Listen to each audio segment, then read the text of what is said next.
So this is Leonie Rosenstiel. She is an amazing person who has been talking to me for several months about this new program that she's come up with that is about investing and how she can teach us how to. Her challenge in November was to make $10,000 in the next couple months, and she was able to do that. So she is going to teach us a little bit today about what she's doing. And if you want to go over to her booth in the main room, she has a link there to go to a sign up form if you're interested in learning more and finding out more about that. So this is Leonie Rosenstiel, and she's going to talk about abundant family finances. And I'm going to turn my camera off and my mic off while she does this because she's going to use a PowerPoint. Here we go. Okay. Can you see my PowerPoint? No. These are basically little known ways to tap into passive income. And by passive income, I don't mean real estate where you have to fix somebody's plumbing leak at 3 in the morning. I mean being able to sleep through the night, basically. And so that's why I'm calling it abundant family finances. And I make reference to Warren Buffett, who said, if you don't learn to make money while you sleep, you'll work until you die. And so many people do. They think they retire and then they need to go back to work because there's just not enough money coming in. And I got interested in investments when I was about 10 years old. My dad kind of apprenticed me to him to learn about them because he had learned about them. And he was very much into the power of investing and how it could help him. And it did. It made him able to work at what he wanted to work at when he wanted to work at it. And that was very unusual back then. It was a very unusual situation. Did you know that Standard & Poor, that 500 stock rating service, between 1929 and 2024, if you invested $1,000 in those stocks beginning in 1929, you'd have almost $7 million now. But you think, well, it's all the stock that went up in value. It appreciated. Not really. But the return on your investment would have been about 9% a year, just over 9.5%. But the change in price was a minimal part of this. The major change were the dividends that came in over all that time period, and that you could choose to reinvest if you wanted to, or you could choose to use them to live on. But it was the dividends that had the major part in this huge appreciation from $1,000 to almost $7 million. Since 1930, the stocks offering the highest dividend payouts generally performed well overall. And most people don't know that. They think, oh, I'm going to go buy Coca-Cola and get a 2% dividend every year. And it's going to take you a long time to accumulate any kind of wealth using that system. But what if you need money for a sick relative or your own health or some other emergency?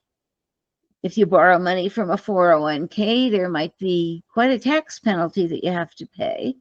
If you sell stock that's gone up in value, you've got tax consequences. You have sometimes high capital gains to pay. And borrowing on an insurance policy might mean it really isn't in force anymore until the loan's paid off. And so that's an issue for people. I had some big wins the old way. Since I told you I've been investing from the time I was a kid, I've had stocks go up by 400%, 200%, even 800%. And that's always very nice to see. But the money isn't yours unless you sell them. And if you sell them and they're paying dividends, you don't have those dividends anymore. And so it becomes a juggling game, making sure that you keep the stocks while they're going up in value. And then if you sell them, you get hit with a tax penalty for selling them. And so I did this for a long time and paid full commissions to brokers and actually did fairly well. But I wasn't hit with emergencies like I got later in life when my husband and my mother were both sick at the same time. That was a whole different story. So let me tell you a little bit about how that changes things. Most of the stocks in the Standard and Poor index, that's that 500 biggest companies in the world or 500 most admired companies in the world, they pay about 1.25% in dividends. So that means if you put $100 into one of those stocks, you get about $1.25 in dividends every year. And I don't know how you live on that. You have to put $1 million in to get only $12,500 back. And somehow that doesn't seem right or fair. Instead, what if you could make 10% or more? 10% of $1 million is $100,000. That sounds a lot more comfortable. And what about 20% of $500,000? That's the same $100,000. How do you get there from here? That's the other part of the question.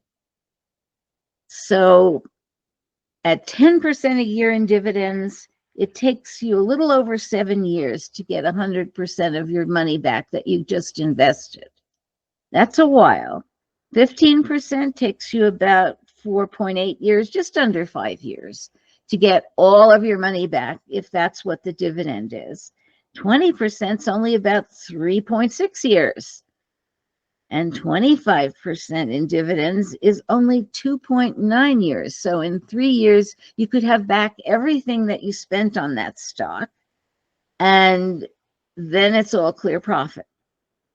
So there's something called the rule of 72, which says divide 72 by the percentage you expect to get, and that will tell you how many years you have to wait to get it. I would much rather wait a shorter length of time than a longer length of time. So the starting point is, where do you find investments that have that kind of potential? Are they all created equal? I mean, if you see a stock that's paying a 20% dividend, is it paying a 20% dividend because it's getting a lot of cash in? Or is it paying 20% dividend because it's about to go out of business? And the answer is they're not created equal. And there are some ways of telling the difference. And the categories of investments that I talk about, a lot of brokers consider to be alternative investments because they're not the standard stocks that most people buy. They're not Coca-Cola or AT&T or one of the companies whose names you are very familiar with. Instead, they're a little bit under the radar for most people. And they're in categories like publicly traded REITs, and a REIT is a real estate investment trust. So you are not trying to take care of a piece of property and fix somebody's plumbing. You are investing in a company that knows how to do real estate, has done it for years, and they're the ones collecting the rents and fixing the plumbing, and you are going to sleep well at night. Then there are things called publicly traded partnerships, which are a form of business, and they will give you what are called distributions. Usually they do that quarterly, and they're in all sorts of businesses. They trade on the regular exchange, which is regulated, so they're not in somebody's backyard somewhere. Then there's a category called business development companies or corporations. They're the ones who lend money to small and medium-sized businesses so they can stay in business. And they tend to make a lot of money. Most people don't know them at all. And if you said the names of them to some people, they would not know it. They might know if you talk to them about the banks that they're the spin-offs from, because sometimes they are companies that the banks put together to vet investments for the bank. And then you can invest with the bank, and the bank has a lot more money and a lot more bankers than you do. Then there are royalty companies that pay on mines and sometimes on energy companies. And they're also considered alternative investments. The people who invest in those are not usually the people on the street. They're usually bigger fish. And that's why the little fish don't hear about them.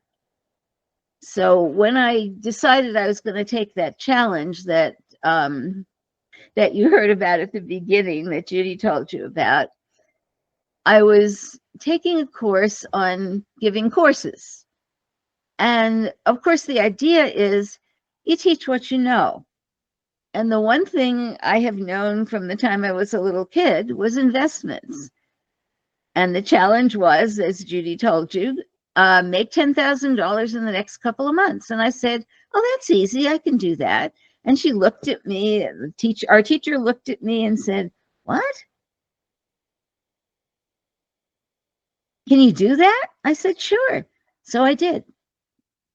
Now I'll tell you who invests in those alternatives. I don't know if you've ever heard of something called a family office. And it's not just an office in a strip mall. It's an office that would be staffed by a family like the Rockefellers or the Guggenheims or one of those people where they have large, large sums of money and they hire an entire staff to manage their investments.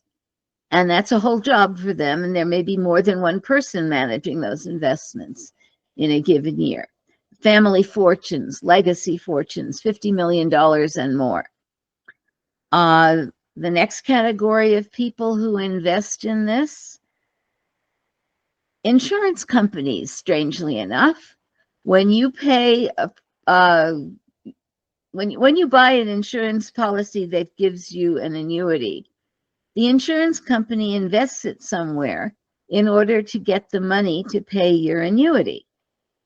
And very often, one of the places they invest is a business development company or a royalty company or a publicly traded partnership, because they pay much higher dividends than regular stocks do.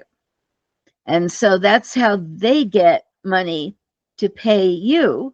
They give you a piece of the money that they get from investing in these other companies. And the other category, of course, is extremely wealthy individuals who are going to buy knowledgeable investments that they're knowledgeable about. And so they're going to invest in these things because they get more income from them. So this way you can own real estate interests without the responsibilities. And companies sometimes by law are required to pay you a stated part of their profits. Trust companies, if you invest in a company that says trust at the end of it, generally have a requirement to withhold 15% of what they earn as a kind of a pool and a protection against, if their income falls off, they can still pay you a distribution. So it's like the insurance policy that the law requires them to have. So you give yourself a little bit of insurance in addition to your income. And with REITs, you can deduct from your income up to 20% of the money that you get from them. And so you get a tax benefit. Because all of these things are traded on a regular stock exchange, if you really have a huge emergency and you absolutely need cash, you can get it, because these are traded on the exchange and you can sell it to somebody. Business development companies are a little bit different. They have to pay out 90% of their taxable income to their shareholders. They're considered maybe a little bit higher risk, but they're not really high risk. I've had some excellent experiences with one. I bought one in November, and by January, it had not only raised its dividend and increased in price, it had also given me the present of extra stock in another company. Business development companies can often do that because they take what's called an equity interest in the companies that they are trying to help. Sometimes they take an equity interest, which means they're part owner of the company, and then they may become full owner of the company and give some to you, which is very nice. So you end up with two companies, a larger dividend, and a higher price for your investment. It's not a bad deal. But these are loans to small and medium-sized businesses. They're not loaning money to AT&T. They're not loaning money to the railroad. They're loaning money to businesses that are slightly larger than maybe the business that you're starting, if you're starting one. They're smaller companies, but the bankers vet them, and they look at their business plan pretty carefully. This was an investment category that was created in 1980, and it was deliberately created to help businesses grow and stimulate the economy. And it's still doing that, but most people don't know about these things. So potentially you can get very high rewards for spending maybe $1,000 buying some shares of a business development company that then gives you a couple of thousand dollars worth of stock in yet another company and pays you dividends besides. And it gets more valuable with time, which is really nice to hear. Now, all of these categories, every one of them, they trade at they give higher distributions than regular stocks, as I've told you, and they're liquid. And the tax treatment varies between the different categories, but generally it's more favorable to you than regular dividends would be. Energy and alternative energy companies are part of this category. They may be publicly traded partnerships. They generally are. And I have a list of monthly paying investments, which is one of the things that most people like. They want to get some money in every month. And what you can do ultimately by staggering what you buy is you can have money coming in every month as a base, and then you can add things that pay every quarter so that you get that income as well. But the first things that I was talking about as investments were inexpensive stocks, and I mean not penny stocks, not something that's 25 cents, but things in the $4 and $5 and $10 and $15 category that most people can afford to buy at least a few shares that pay every month. And what I started with were 1, 2, 3, 4, 5, 6 stocks, five stocks that are starting to pay this month or early in June. And the first one is an energy company that pays a 17% dividend. It cuts off the list of people who are going to get that dividend on May 30th. So if you have an investment account and you want to buy it, it's there until May 30th. And I do not receive any money from any of these companies. I am not recommending any specific investment place that you can open an account. I can tell you what some of them are. I can send you a list of them, but I don't get any commissions from any of this. So it's just information. This one is called Cardinal Energy. And the cutoff date, as I said, is May 30th, and it will pay you on the 13th of June. So you only have to wait a couple of weeks to get paid. And then there's something called Eagle Point Credit. That's one of those lending corporations I was talking about. That one pays you 21.62%, depending on the amount that it actually costs when you buy it. I got that percentage when it was $7.77 for each unit of that company. So that was 21.62% at that point. That one goes ex-dividend. I don't even think you can buy this one anymore. You don't have time. It goes out of capability to pay you on the 12th. There's one that goes X on, they call it going X. It means that's when they cut off the list of people who get the dividends. There's another lending company, goes on the 30th of this month, the 30th of May, but it does that every month. So you could pick it up next month. If the price isn't too high for you and you like the dividend it's paying, you don't have to buy it this month. You can buy it next month, because these stocks cycle. And what they generally do is they go down in price just before that date that I was telling you about, the ex-dividend date. So if you buy it just before that, you can't buy it on that date, but you can buy it just before that date, a day or two before, the price usually comes down by the amount of the dividend. So you will not only get the dividend, but you'll get a higher dividend than you would if you bought it at another time. There's another credit company. I will send you the list for this since you can't see this list. That one pays 20%, just over 20% as well. It's going ex-dividend on the 20th of this month. So if you have an investment account or can start one before the 20th of this month, it was trading for $6.68 a share. So it's not an expensive thing to buy. And you could buy as many of the shares as you wanted to. The biggest, most expensive one is the last one, and it's $18.77 a share. And it pays just under 16% dividend. All of that is a whole lot more than you would get if you got dividends from AT&T or Coca-Cola and they paid you 2 or 3%. This is a lot nicer. And you can schedule your dividends, as many companies as you want, as many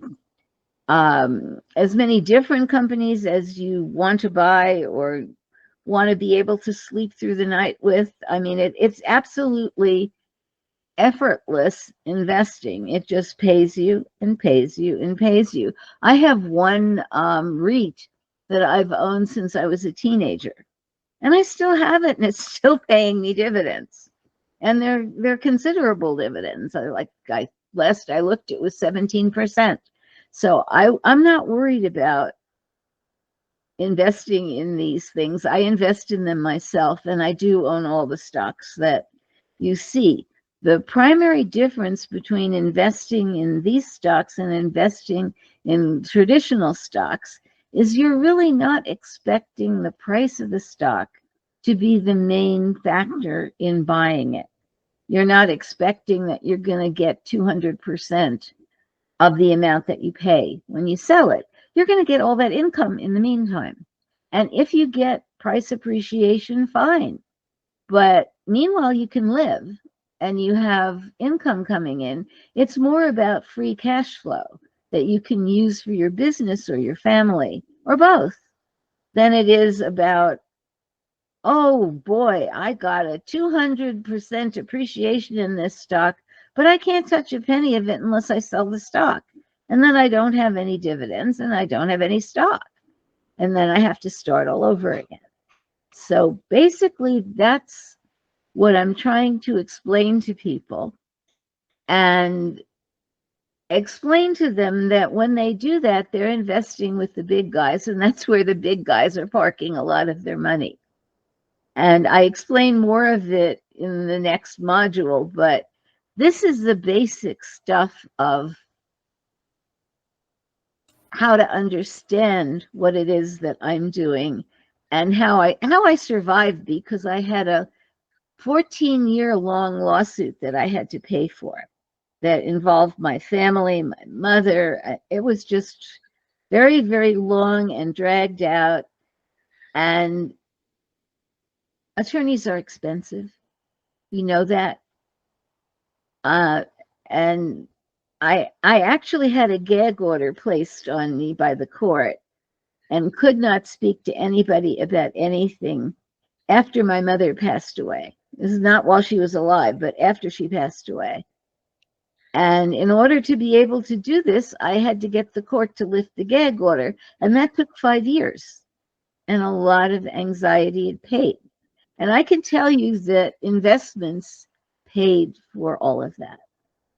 And I didn't have to be out working 9 to 5. When my mother was sick and my husband was sick, I didn't have to do that either. And it was a wonderful freedom to have. And even though there was some debt because of the illnesses, afterwards it was easy to repay it. And I saw my father do that with investments. I've done it with investments, and I'd love to help other people do it with investments. So thank you. And if you have any questions, I'd be happy to answer them.